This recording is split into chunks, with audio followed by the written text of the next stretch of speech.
Welcome, my friends, to the late Amoraic era, the giants of Babylon, and the writing of the Talmud. Last week we looked at the various challenges that contributed to the end of the Torah community in Israel.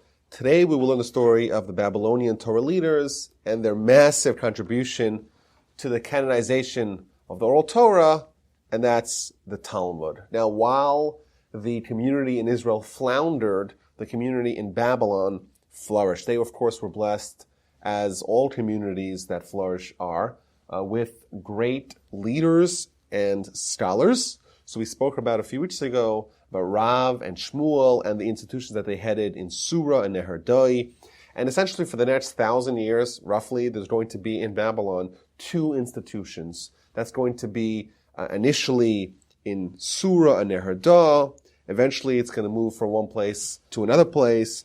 Nehardai will be destroyed because of the Parthian War, and in its place they're going to found the yeshiva in Pumbedisa. It's going to move to a place called Mechuzah, Masa Machasya. But at all times there's going to be two institutions, two mesiftas, where the rabbis are assembled, and they're always led by the Rosh Yeshiva, the head of the yeshiva, the head of the mesifta, and of course that began with Rav and Shmuel, and their spiritual heirs are going to follow. Now, I want to make this note, and I've said this before, but it's really important to repeat. Each one of these names that I'm going to rattle off right now, we really could have a whole semester analyzing their personality, their Torah contributions, and their impact on the Jewish world. But in our context, I want to kind of look at a specific era in the history of the Amoraim. So therefore, I'm just going to try to bridge the spiritual gap from Rav and Shmuel onto today's subject, and that's Abaye and Rava. So after Rav and Shmuel, we have Rav Nachman and Rav Huna and Rav Chisda. And then we meet Rabba and Rabbi Yosef. Rabba is going to be the Rosh Yeshiva in Pumbedisa. When he dies, that's going to be passed on to Rabbi Yosef. And after Rabbi Yosef dies, it's going to be given to Abaye, and eventually, after he dies, it's going to be given to Rava. But this is the era of Abaye and Rava, that I want to examine today. Abaye and Rava, they become the leaders of the people when there's two major transitions, two shifts that are happening amongst the people. We spoke about last week the Romans and the Christians and the Byzantines and Constantine. They start causing a lot of chaos in Israel at this time. And the sages make a decision to emigrate from Israel to Babylon, and thus there's a coalescence of all the great scholars in Babylon. So this is a very unique point in history for 150 years, but really for even longer, there hasn't been an assemblage of all the great rabbis of the time under the mantle of one yeshiva. And now, beginning with Abaye and Rava, there's going to be all the scholars together are going to be in Babylon, in Pumbedisa. That's number one. And as a result, they're going to begin the monumental project of codification and arrangement, and eventually the finishing touches and the writing of the Talmud is going to, it's all start really right here and right now. So there's a great story that really illustrates the development of the amassing of scholars in Babylon. After Rav Yosef died, so we had Rabba and Rav Yosef. After Rav Yosef died, Rabba's nephew, which is Abaye, becomes the Rosh Yeshiva. But there's a 2-year period when there is no head of the yeshiva in Pumbedisa, because after Rav Yosef died, the community was inundated with a huge influx of sages from Israel, and they needed time to absorb them and to adjust to the new development, that they postponed the process of deciding who's going to be the next head of the yeshiva and consequently head of the community until everyone got settled. And when they did get settled, they actually, for the first time, they had a panel to decide who's going to be the next Rosh Yeshiva. And from the Babylonian scholars, they had Abaye and Rava, the two subjects, primary subjects of tonight's talk. And from the from Eretz Yisrael, the Israeli scholars, they took Rab Zera and Rabba Bar Masna. And the reason why they did that is they wanted to make sure that the new Israeli rabbis would feel comfortable and feel like they have a say in the matter, and they were of the panel that amongst themselves were going to choose who's going to be the next replacement. And the Gemara tells, Abaye, Rava, Rab Zera, Rabba Bar Masna, they were studying together, and they had a need to appoint a head of yeshiva to succeed Rabbi Yosef and Pumbedisa. And they made a challenge. How do you make a challenge to determine who's going to be the next leader? They said, whoever makes a Torah statement that cannot be refuted, they're going to be the leader. So all of them get up and start making teachings. And Rava's teaching gets refuted. Rab Zera's teaching gets refuted. Rabbi Masna's teaching, he also gets refuted. And finally, Abaye says a teaching that is irrefutable. Even the great scholars of the time can find and poke no holes in his arguments, and they pronounce him you're the one now who's going to deliver the discourse, i.e. you're going to be the head of the community. And after Abaye died relatively young, at the age of 60, Rava who was basically the same age as he became his successor as the head of the yeshiva and the community in Pumbedisa. Now, I want to give a little background of these personalities before we talk about their massive contribution towards the codification of the Talmud. Abaye was orphaned at birth. His father died while he was in utero, and his mother died at birth, and therefore he was given to a foster mother to raise him. He had a foster mother, but also his uncle, Abaye's uncle, was the great Rabbah. So I know these names are kind of swimming in your head, but Rabbah and Rabbi Yosef were the teachers of Abaye and Rava, and Rabbah also happened to be the uncle of Abaye. And therefore he grew up with his foster mother and his uncle, who was took on the responsibility essentially of being his father as well. Now, the Gemara says some interesting stuff with regards to Abaye and his mother. The Talmud, when the Talmud's discussing, for example, the laws, the very difficult to fulfill, draconian laws of honoring your parents, it points out that Abaye had it easy because he was orphaned. He had it easy. Elsewhere, Abaye frequently would invoke his very wise stepmother, his foster mother. He would say, Amrali Aim, my mother told me, as if we know he never had a mother, never met his mother, but he had a loving woman who was entrusted to be a foster parent, and he had great affection and appreciation for her, and he would frequently quote her, and that became enshrined in the Talmud as well. But his uncle, like we said, who basically raised him, he was a budding scholar and eventually became the yeshiva of the yeshiva himself. And therefore, kind of from a very young age, it seems apparent that Abaye essentially grew up in the atmosphere of the institution of the yeshiva. The Talmud tells a great story about Abaye as a precocious 10-year-old. To my knowledge, there's no other teaching told in the format of halacha in the Talmud of anyone younger than Abaye as a 10-year-old. So what happened is that Ula, another name of a great rabbi in the Talmud, he was visiting from Israel to Babylon. And Rav Yehuda, who was one of the rabbis in Babylon, he had a son, and he said to him, I want you to go visit Ula after Shabbos and see what precise words does he use when he says the Havdalah. So he sends his son on the mission, go take the fruit and go visit Ula and find out what's the exact wording that he uses when he says the Havdalah. But he didn't want to go, whatever reason. He said, okay, Abaye, he was like the precocious young child, rambunctious kid that was always hanging around. He says, why don't you go to Ula? You go and you figure out what happens and you let me know what happened. So Abaye goes and he listens, and he says, Baruch HaMavdil ben Kodesh L'chol, which is the same words that we use when we say the Havdalah. So the son of Rabbi Yehuda goes to his father and says, oh, you sent me on the mission. The father says, okay, what does he say? He says, well, I didn't go. Well, who went? Abaye went.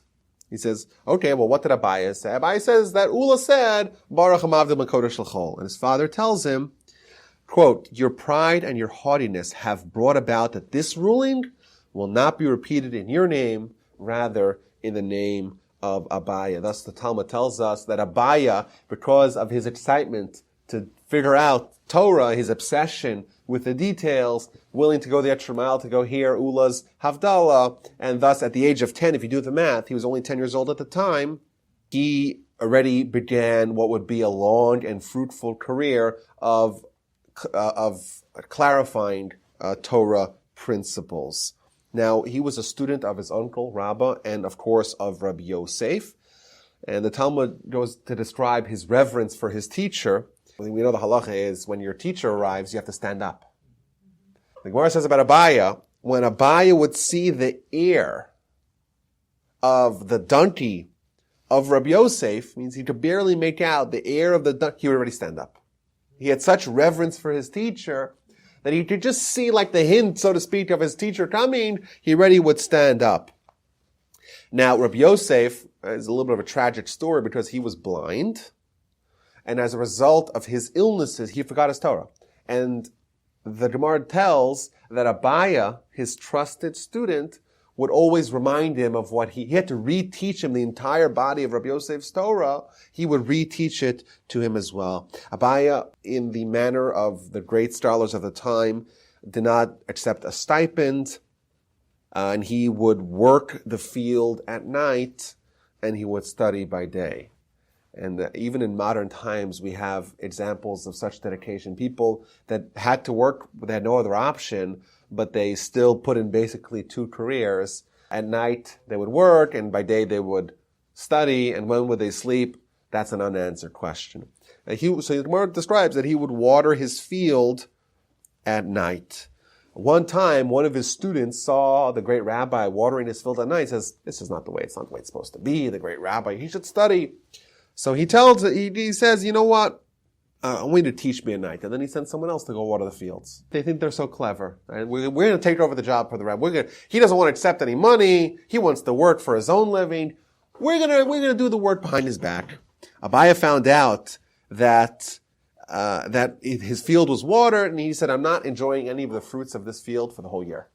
He doesn't want to have anything. He wants that everything that he makes, everything that he consumes should be his own handiwork. So for the entire year, none of the fruits of the field that was yielded that year did he touch. He was a loving teacher as well. The Gemara tells that whenever one of his students would finish a Masechta, would make a completion, he would make a lavish festivities to celebrate the accomplishment of his students. Avidna Yoma Tavel Rabbanon. Anytime anyone makes a completion of a certain book of Talmud, I'm going to make a huge party. Today we like to make Super Bowl parties and birthday parties.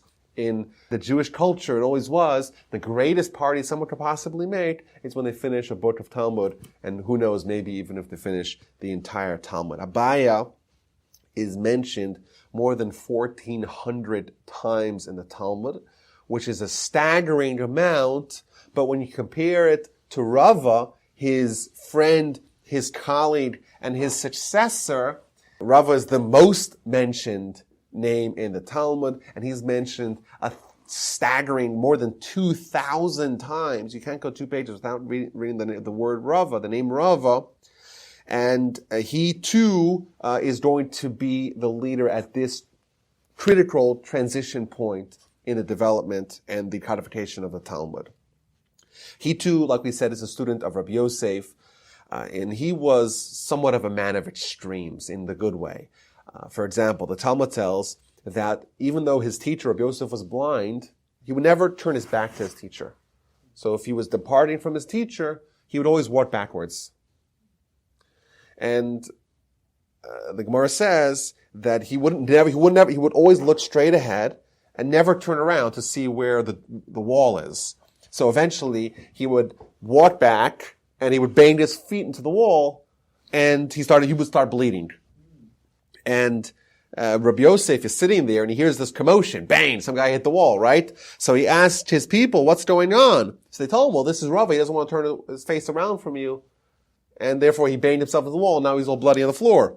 So Rabbi Yosef heard that, and he gave the bracha, he gave the blessing that your head shall rise above your peers. It should be rise above the whole city. You should be the greatest scholar of your time.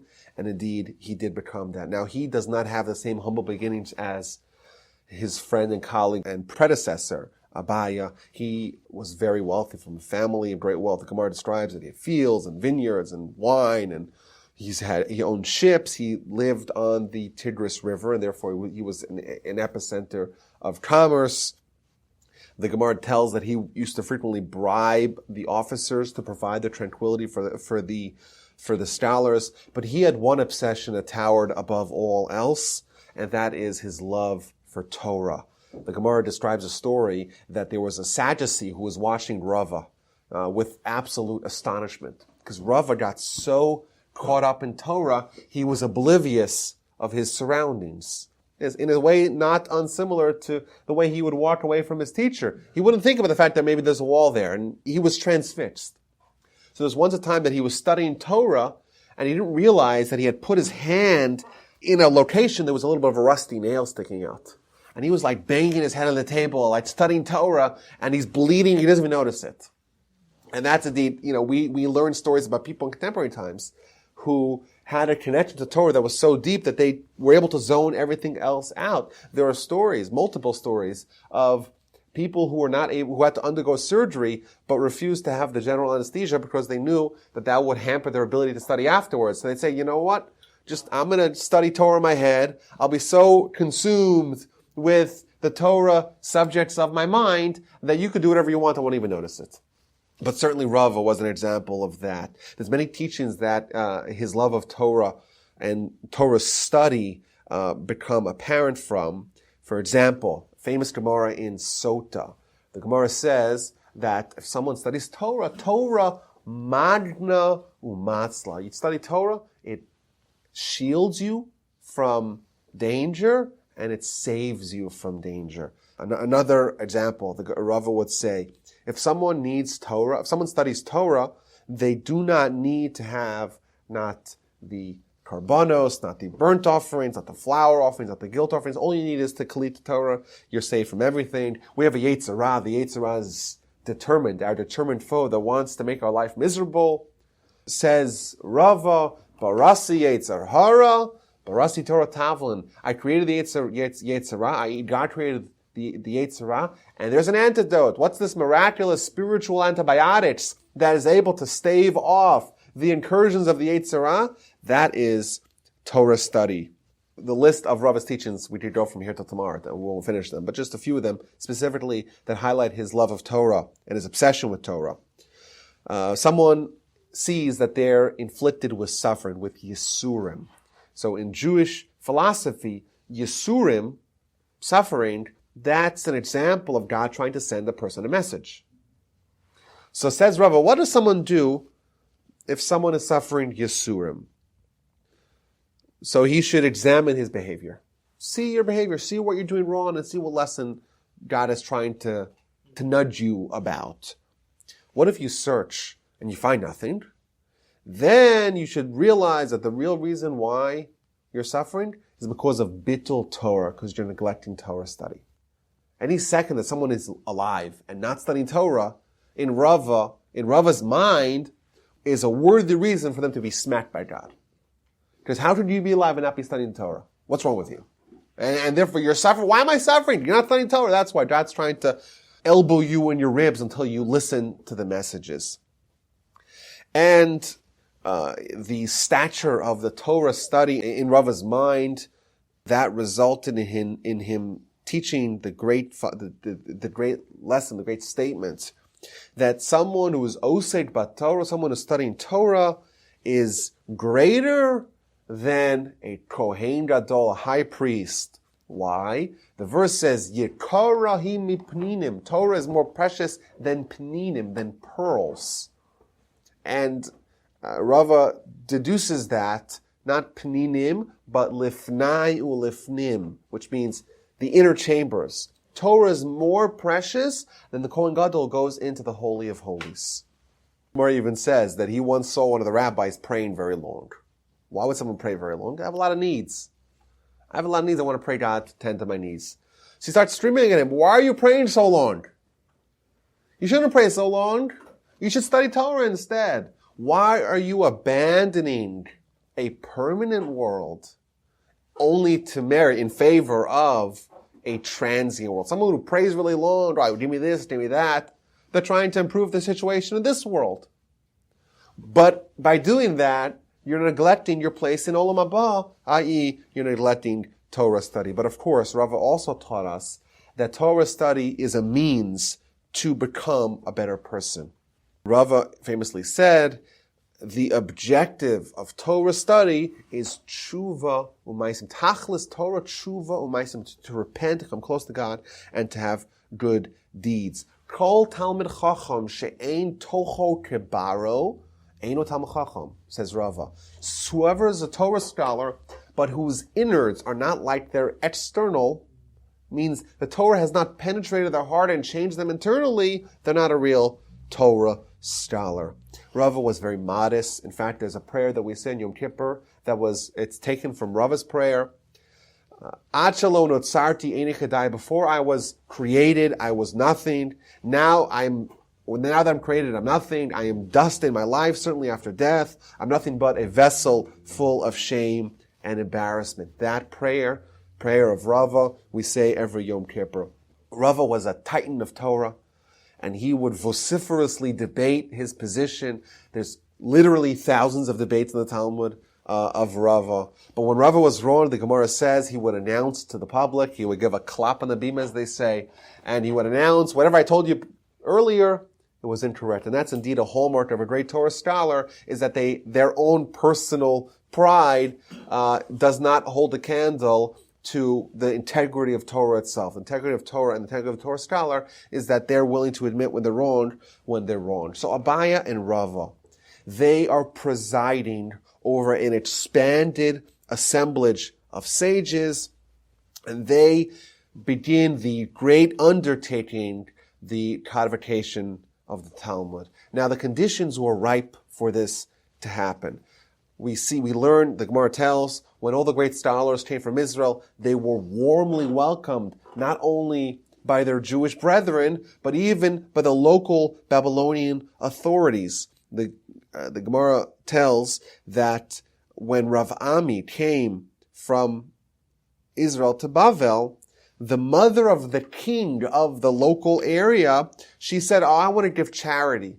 But who's going to disburse my charity? I'm going to give it to Rav Ami. He's worthy. He's someone who I could trust to do a good job. Their reputation and renown was so widespread that even the local non-Jewish aristocracy valued them and held them in high regard. Moreover, the Jewish political leadership, the Reish Galusa, they had a deference for the Torah scholars. The unquestioned leaders of the people were the sages and not the political leaders. Even though the political leaders, they were appointed by the government, but never once in the history of the Babylonian Amoraic era did the Reish Galusa, the head of the Exarch, the political recognized leader of the people, interfere with the affairs of the Mesivta or oppose any of the chief sages. So the conditions were really great for a monumental effort to be undertaken, and that is the codification of the Talmud. Quickly, what's the Talmud? Talmud is, in simple words, it's the explication of the Mishnah, it's explaining everything, providing the sources, the source material for the Mishnah. It gives examples, it gives exceptions, it gives applications, where does it apply, where does it not apply. And essentially, if you were to look at the entire body of the Talmud, you'd find everything you need to know to determine halacha. Halacha is practical Jewish law. What do I do? What do I not do? In every single conceivable situation. The Talmud contained everything that you need to know to achieve that end. Moreover, the Talmud also includes the Agadita. The Agadita is the philosophical and ethical teachings of the oral Torah, finalized and written in a codified, formalized text. Now, it's important to stress, this era, the era of the Amoraim, they're the ones who worked on the development and the arranging and the codification and eventually the writing of the Talmud. But these teachings and these principles themselves go all the way back to Moses. Says the Talmud, Reb Shimon ben Lakish said, when the verse that we're going to read next week, Moshe goes up to Sinai. What does God tell him? I'll give you the tablets of stone and the Torah and the mitzvah that I wrote to instruct them. He's giving them more than just one thing. It's 5 different things. Says the Gemara, what does it mean? Luchos, the tablets, refers to the 10 Commandments. Torah refers to Scripture. Mitzvah refers to Mishnah. Asher kasavti, that I wrote, refers to the books of the Nach, of the rest of the Tanakh. Leharosam, to instruct them, that refers to the Talmud, the Gemara. Melame shekulam nitnu lemoshe misinai. All these, i.e. these 5 things, the 10 Commandments, Scripture, Tanakh, Mishnah, and Talmud, all of them come from Moshe at Sinai. It's important to stress, these are not newfound interpretations of Mishnah, where the rabbi said, okay, let's sit around and have a congress and a convention to figure out how do we possibly interpret the Mishnah. All that stemmed from Moshe. When Moshe gave the people Torah, he gave them everything, the laws, and of course the application of the laws, the Mishnah and the Talmud. Obviously, Moshe, he oversaw the total deliverance of Torah in a way that people could apply it. It's nonsensical to suggest that when Moshe gave the people the Torah, he allowed the whims of various people to interpret on their own. That's, of course, insane. And we find no evidence of any bifurcation in practice or behavior in Torah for 1,000 years. And clearly the Jewish approach is that the Talmud comes all the way from Moshe. Now, it's important. So what did they contribute? If it all comes from Moshe, well, what did they contribute? So it's important to note there's Talmudic principles, which is the application of the Mishnah, which is essentially the 2 halves of the oral Torah and how do we understand the written Torah. Number 1. But there's also the Talmudic statements, which is the debates, the back and forth, the analysis, the drawing everything out, what's known in Aramaic as the shaklavataria, the give and take, the debate, the back and forth. Those formulations are contemporary to the Amoraim, to the sages that are overseeing the arranging of the Talmud. Now, in shorthand, the Talmud is called Havayos de Abaye and Rava, the discussions of Abaye and Rava, because this time, more than any other time in the centuries-long era of the Amoraim, this is when the bulk of the work was done of actually assembling the Talmud into its eventual canonized form. We learned several weeks ago about Rabbi Yochanan ben Zakkai, and when the Talmud lists Rabbi Yochanan ben Zakkai's accolades, it says he was an expert of Havayos de Abaye and Rava. Of course, that's anachronistic. Abaye and Rava, they show up hundreds of years after Rabbi Yochanan ben Zakkai died. Rabbi Yochanan ben Zakkai lived in the 1st century, and they live in the 4th century. So what does it mean? It means is that the Talmud that became known in shorthand as Abaye and Rava in our finalized version, he was an expert, even though, of course, he was a Tana. So during this entire era of the Amoraim, the process of development of the Talmud and codification and writing began. And I want to go through a little bit of the timeline to try to understand this and kind of get the big picture here. Right after the Mishnah is written, right after Rabbi Judah the Prince finalizes and formalizes and seals the Mishnah, all the laws, the 63 books, the 6 orders, once that's done, the next process begins of arranging the Talmud, which is adding everything else, all the other details to the laws that are necessary to the fulfillment of the laws. That begins, of course, in Babylon and Israel simultaneously. And indeed, like we've spoken about in the past, there is an intercourse between those 2 communities. People go from here to there, from there to there. And in fact, there were even people who were designated as couriers. Their job title was to be Torah scholars who would go back and forth and contribute to the interplay between these 2 communities and their assembling of all this information and formalization of that.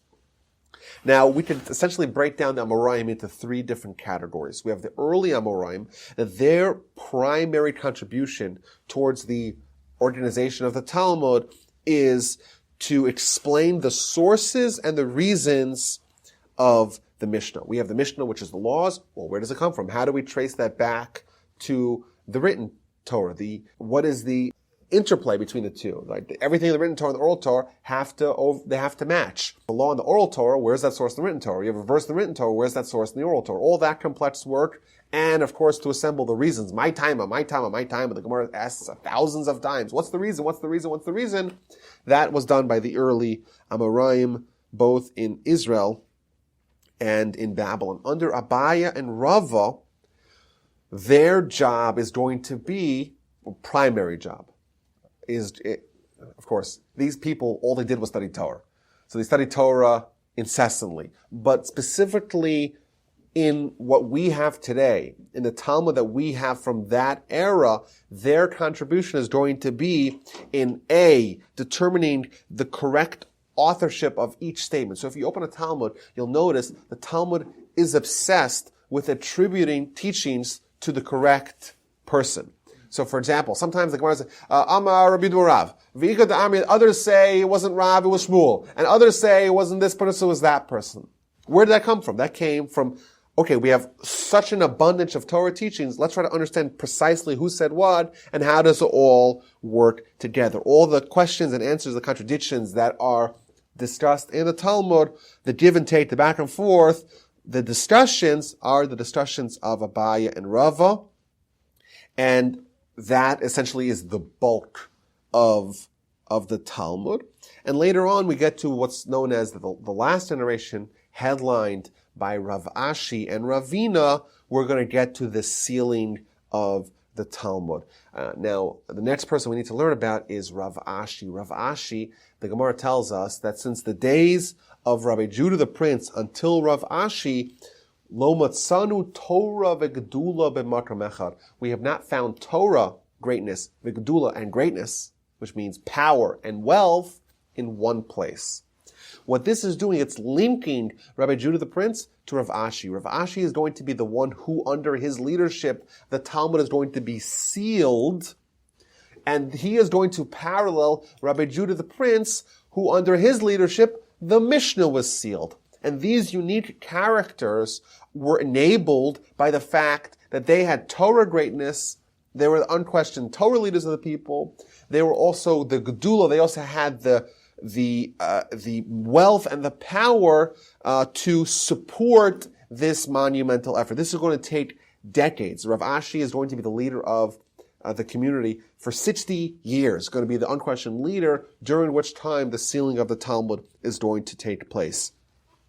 We've spoken about this last time, that the process of study of this time was that every year every half a year they would do another book of the Talmud. Thus, during the times of Rav Ashi, we know that they did, over the course of the 60 years, they went through the entire Talmud twice. But aside from the regular, ongoing, intense study that was the way of life of the Jews of the time, in addition to that, they also undertook the effort of arranging the Talmud. This is a collaborative effort. This is the point I want to stress here. The Talmud is not what Rav Ashi wrote, a composition of one great rabbi. The Talmud is an effort that essentially takes hundreds of years and the collaboration of thousands of absolute geniuses and a heavy dose of divine providence to do. It's not like Rav Ashi wrote the Talmud because he had extra time in his hands. It was essentially the national effort of the people from the sealing of the Mishnah until the sealing of the Talmud to write the Talmud and to organize it in a way that's absolutely flawless. Rav Ashi and his people, they assured that the final text of the Talmud shall be absolutely scintillating, should be beautiful, should be polished. We know in the time since the Talmud was finalized, there has been probably billions of human hours that are dedicated towards understanding just the text of the Talmud, because it's written with such precision and so perfectly and succinctly that just reading it, not even looking at the content necessarily, but looking at the content as it is expressed in the words, that is a tremendous effort that indeed became the study of Torah post that development. They organized everything in sections, and the flow of the Talmud it's unbelievable, like, to look at the finished work and to even imagine that this is the product of humans, because there's a narrative flow beginning from the beginning of the Talmud all the way throughout each book and from beginning to end. The Talmud was sealed under the auspices of Rav Ashi and Ravina, who followed. After the sealing of the Talmud, it was memorized for several generations until finally it was written down by the next era of great leaders, the Savoraim. They wrote down the Talmud, and they also continued the process of polishing. For example, if you look at the beginning of various sections of the Talmud, you'll notice that almost every section of the Talmud begins with an analysis of the words of the first Mishnah. And the idea behind that is that it's trying to show that every single word of the Mishnah is done with precision. Now, what's surprising about that is that it doesn't do that for every successive Mishnah. It's only the first Mishnah of every book. And the reason is that they wanted to leave this message. Anytime you start a book of Talmud, there's a message they want to convey, is that while the Talmud spends its time analyzing and explicating the Mishnah with a fine-tooth comb, it's important for you to realize that the precise words of the Mishnah are weighed very, very, very carefully and precisely. And therefore, the first Mishnah, they'll just spend a whole page and a half weighing those words just to show you how precise and perfect they are, and that will teach you the lesson that really all the words are, just that the content of the Talmud goes on to other things. Now, in the context of Jewish history, I think people may be asking the question, Rabbi, we're talking about Jewish history. Why are we obsessing so much about the Talmud? I think it's important for us to realize the impact that it's had on Jewish history. Yes, it's a book. It's a collection of books. But it is the one thing that if we did not have, we wouldn't exist today. The fact that the Jewish community exists today is in large part due to the codification of the Talmud, because it created a transferable entity. It created that you could take a suitcase while you're running away from persecution, and that suitcase, you're isolated on an island, and now you have the entirety of the oral Torah with you. And the Talmud the books contain everything you need to know to live life as a Jew. Of course, you have to be a great scholar to actually find that. And that's going to create the problems for future generations, that they wrote a work of such astonishing clarity that it's all there, just give me 500,000 human hours to clarify it all for myself. And the problem that resulted was that halacha was all there for the taking, but unless you were an advanced scholar who spent 18 hours a day with total immersion in the Talmud, after 70 years, you'd get it.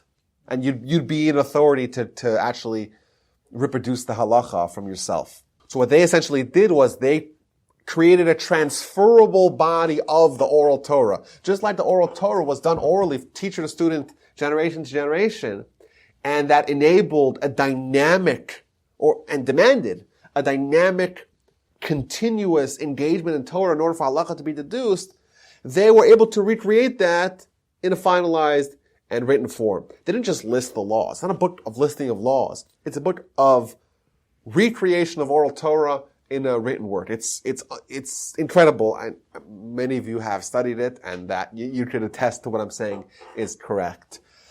Pretty remarkable. I think there's a good lesson, or at least a way to appreciate the magnitude of this work in the realm of Agadata. Agadata is the philosophy. And it's really striking if you go from one section of Talmud, the halacha section, and you dip your toe into the very next page, it starts talking about Agarata, the philosophical parts of Torah. It's almost as if you're in a different world. And this book was written by different people. And the reason is because in their foresight and wisdom, their goals with the writing of the halachic parts of the portions of the Talmud were different than their goals of writing the Agadic portions of the Talmud. With regards to halacha, their goal was to make the halacha clear and revealed. With Agadata, their goal was to make the truth or the object of what they're saying unclear and concealed. Well, how do you write something and make it, how do you conceal it once you write it? So what they do is they used metaphors, and they used analogies, and they used parables. And the parables will contain hints. And each one of those words is really referring to other places in the Talmud. And they give you on each Agadata as a piece of a puzzle. You have one piece of the puzzle. You can't at all tell what the picture is. If you know all of Talmud, and you can collect all the pieces of the puzzle, and you can rearrange them with your own capability, you see the beautiful picture that resulted. So it's amazing what they did. It's like a code.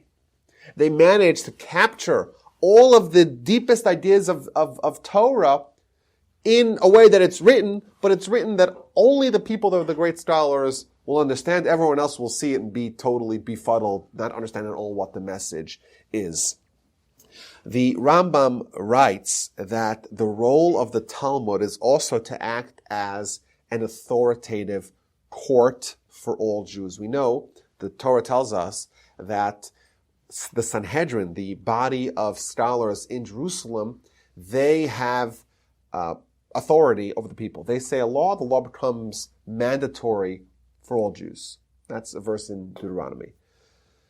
Additionally, we know that Halacha Israel tells us that if there is a rabbi of a community and they make a decree, that's binding for the whole community, but not for the neighboring community. But the Sanhedrin, they're binding for all of Israel. The Talmud, that became the binding law of all of Israel. I want to read a quote here from the Rambam. All Israel are obliged to practice all that is in the Babylonian Talmud. And we compel every town and every province to follow the practices of the sages of the Gemara, of the Talmud, and to maintain the decrees and to walk in their measures. Because all Israel agreed that all the matters of the Gemara and Talmud is the same word. Talmud is in Hebrew, Gemara is in Aramaic. They're both the same word. All the matters of the Gemara and the sages that decreed them or taught them were all the sages of Israel, or the majority of them, and therefore their word becomes mandatory and obligatory for all of Israel. The sealing of the Babylonian Talmud is also the sealing of the Jerusalem Talmud. Jerusalem Talmud was unfinished, and therefore it was finished in its finalized format in the Babylonian Talmud. Indeed, if you look all the way back to the times of Rabbi Yochanan ben Zakkai and the destruction of the first temple, they were faced with problems. They had internal discord. They had threats from without. They made an initial decision in Yavne to begin finalizing the halacha between Beis Shammai and Beis Hillel. And 100 years later, and over the course of the next 100 years, they assembled all of the Mishnah. It was sealed. That process was ongoing, and thus the Talmud caps off what's a 400-year national project to write down the oral Torah. And now, important to note, the application of it, the halacha, that part was left oral, and that was where, when you had the briefcase with all the Torah with you, you still had a lot of work ahead of you to actually determine that. And the next frontier of the writing of the halacha is going to be primarily kicked off by the Rambam, where he's going to say, okay, we have a problem. We have it all there, but it's hidden. It's buried in the Yama Talmud, in the Sea of the Talmud. Only the great scholars know the halacha. And therefore, I'm going to try to organize the pull out the halacha, and just give you the conclusions and make life simple for you. The Talmud is a book of staggering complexity and intricacy.